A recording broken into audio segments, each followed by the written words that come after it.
આજકાલ વિદેશમાં ભણવા જવાનો ટ્રેન્ડ ઘણો બધો વધી ગયો છે. આજકાલના યંગસ્ટરને તમે પૂછો ને તો બધા જ મોટાભાગના લોકો એમ કહે છે કે પોતાને બહારના દેશમાં ભણવા જવું છે. આમ પણ બહાર દેશનું જે આકર્ષણ છે એ ભારતના લોકોને ઘણું બધું આકર્ષે પણ છે અને આની સાથે સાથે ઘણા બધા લોકોની ઈચ્છા પહેલેથી જ હોય છે કે તેઓ વિદેશમાં ભણે. પરંતુ હવે ત્યાંની જે બજેટ હોય છે એને હિસાબે જો જોવા જાય તો ઘણા બધા ભારતીયો તે અફોર્ડ નથી કરી શકતા. કારણ કે જ્યારે પણ સ્ટુડન્ટ વિઝા માટે અપ્લાય કરવાનું વાત આવે છે ત્યારે અમુક ફંડ પણ તમારે એમની સરકારને બતાવવું પડે છે. હવે જે બજેટ હોય છે, જે ફંડ હોય છે એ ઘણું વધારે પણ હોય છે. એમાં પણ ખાસ કરીને અમેરિકા, ઓસ્ટ્રેલિયા અને કેનેડાની વાત કરવામાં આવે તો જે ફંડ છે એ 20 લાખ કરતાં પણ વધારે હોય છે.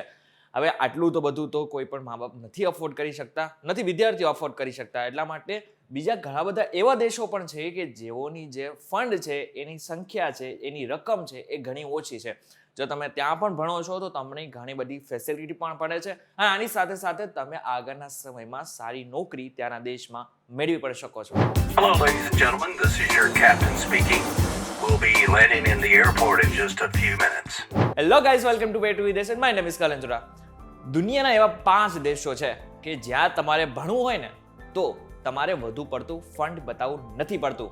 જેમ કે હાલ અમેરિકા, ઓસ્ટ્રેલિયા અને કેનેડામાં જો તમારે ભણવું હોય ને તો ઓછામાં ઓછું 20 લાખનું ફંડ બતાવવું પડે છે. પરંતુ દુનિયાના એવા 5 દેશો છે કે જ્યાં તમારે ભણવું હોય ને તો 10 લાખની અંદર તમારે ફંડ બતાવવાનું હોય છે. હવે જ્યારે આ વાત કરી રહ્યો છું તો એનો મતલબ એમ નથી કે આ દેશમાં સસ્તું ભણતર છે એટલા માટે અહીં કંઈ હશે નહીં. અહીંયા ઘણી બધી ઓપોર્ચ્યુનિટી છે.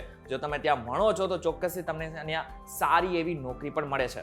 સૌથી પહેલો દેશ છે સિંગાપોર. હવે સિંગાપોરનું નામ આવે તો આપણા ભારતીયો મોટા ભાગે ત્યાં ફરવા માટે જતા હોય છે. પરંતુ તમને એ નહીં ખબર હોય કે ત્યાંનું શિક્ષણ ઘણું બધું સારું છે અને સસ્તું પણ છે.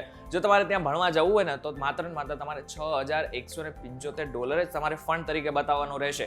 આની સાથે સાથે ત્યાં કોસ્ટ ઓફ લિવિંગ પણ ઘણી ઓછી છે, જેના લીધે તમારે ત્યાં ભણવું હોય અને સાથે ત્યાં રહેવું હોય ને તો ઘણું બધું સસ્તું છે. એટલે માટે તમે આ દેશને પણ ચૂઝ કરી શકો છો. બીજા દેશનું નામ છે સ્પેન. હવે સ્પેનનું નામ પણ ઘણા બધા લોકોએ સાંભળી લીધું હશે. આમ પણ ઘણા બધા ભારતીયો ત્યાં ફરવા માટે જતા હોય છે. પરંતુ તમને એ નહીં ખબર હોય કે જો તમારે સ્પેનમાં ભણવું હોય ને તો તમારે માત્ર $7,680 જ તમારે બતાવવાના રહેશે. હવે $7,680 આમ તો ઘણા બધા કહેવાય, પરંતુ જો કમ્પેરિઝન કરવામાં આવે અમેરિકા અને કેનેડા અને ખાસ કરીને ઓસ્ટ્રેલિયાની તો ઘણું બધું ઓછું છે. હવે સ્પેનની એક વાત અલગ છે કે કારણ કે ત્યાં વર્લ્ડ ક્લાસ યુનિવર્સિટી છે. જો તમે ત્યાં ભણી લીધું ને તો સમજી લો તમારી આખી જિંદગી સેટ થઈ ગઈ છે. ત્રીજા દેશનું નામ છે ફિનલેન્ડ. હવે ફિનલેન્ડનું નામ જ્યારે પણ આવે ને ત્યારે ઇનોવેટિવ મેથડ અને આની સાથે સાથે ઇનોવેટિવ આઈડિયાઝથી ભરપૂર આ દેશ મનાય છે.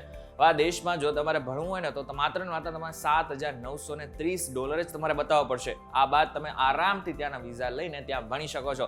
મહત્વની વાત તો એ છે કે અહીં ભણવા માટે ખાસ કરીને એક વસ્તુ મહત્વની છે કે તમારી પાસે સ્કિલ્સ હોવી જોઈએ. જો તમારી પાસે સારી એવી સ્કિલ હોય છે અને આની સાથે સાથે તમારા ગ્રેડ જો સારા છે તો તમે ફિનલેન્ડમાં આરામથી ભણી શકો છો અને ભણ્યા પછી તમે ત્યાં આરામથી કામ પણ કરી શકો છો. હવે જ્યારે કામ કરવાની વાત આવે ને તો ફિનલેન્ડ ઘણો બધો સારી રીતે પણ છે, કારણ કે ફિનલેન્ડમાં કામ કરવું ઘણું સરસ પણ છે અને આની સાથે સાથે ત્યાં તમે આરામથી સારા એવા યુરો પણ કમાઈ શકો છો. ના માત્ર આટલું, પરંતુ ફિનલેન્ડની જો વાત કરવામાં આવે તો તેની જે એજ્યુકેશન સિસ્ટમ છે ને એ વર્લ્ડ ક્લાસની ગણવામાં આવે છે. એટલે કે તમે ઘણી બધી જગ્યાએ સાંભળી લીધું હશે કે ફિનલેન્ડ જે છે એ ટોપની કેટેગરીમાં આવે છે. હવે એટલા માટે આવે છે કારણ કે ત્યાં ઘણી બધી ફેસિલિટી છે અને વિદ્યાર્થીઓ ઉપર વધારે પડતું સરકાર ભાર આપે છે. એમને પણ ખબર છે કે જો આ વિદ્યાર્થી આગળ જઈને સારી સ્કિલ મેળવશે તો એમના દેશ માટે જ કામ આવશે. એટલા માટે થઈને તે વિદ્યાર્થીઓ પર ખાસ ભારણ આપે છે. ચોથા દેશનું નામ છે ફ્રાન્સ. હવે આ દેશમાં પણ જો તમારે ભણવું હોય ને તો તમારે $7,930 બતાવવા પડશે. હવે $7,930 મેળવીને તમે આરામથી ત્યાં ભણી શકો છો. પરંતુ એક વસ્તુ મહત્વની છે કે ફ્રાન્સમાં આરામથી તમને સ્ટુડન્ટ વિઝા નથી મળતા. ઘણા બધા લોકો સ્ટુડન્ટ વિઝાની લાઇનમાં ઊભા રહે છે, પરંતુ એમને બધાને સ્ટુડન્ટ વિઝા નથી મળતા હોતા.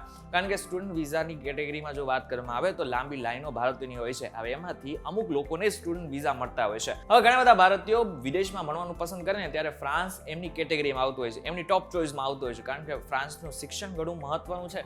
ફ્રાન્સમાંથી ડોક્ટરી ડિગ્રી ઘણા બધા લોકો મેળવતા હોય છે ને પછી આપણા દેશમાં આવતા હોય છે.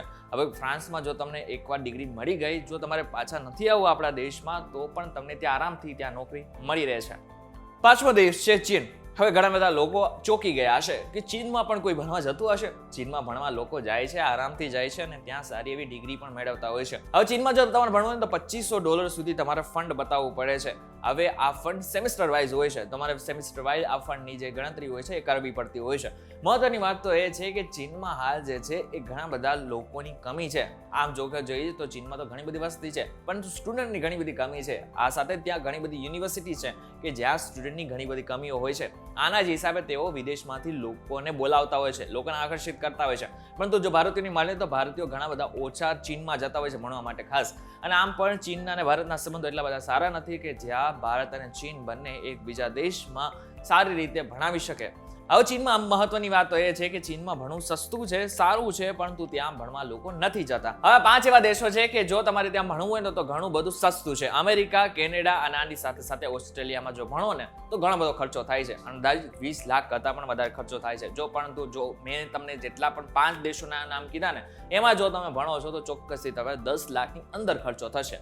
વિડીયો પસંદ આવે તો વિડીયોને મેક્સિમમ લોકો સુધી પહોંચાડી દેજો. અને વિડીયોને મેક્સિમમ લોકો સુધી પહોંચાડ્યા બાદ તમારે કામ જરૂરથી કરવાનું છે, તમારે આ ચેનલને સબસ્ક્રાઇબ પણ કરી નાખવાની છે, જેથી તમને તાજેતરના બધા જ અપડેટ મળતા રહે.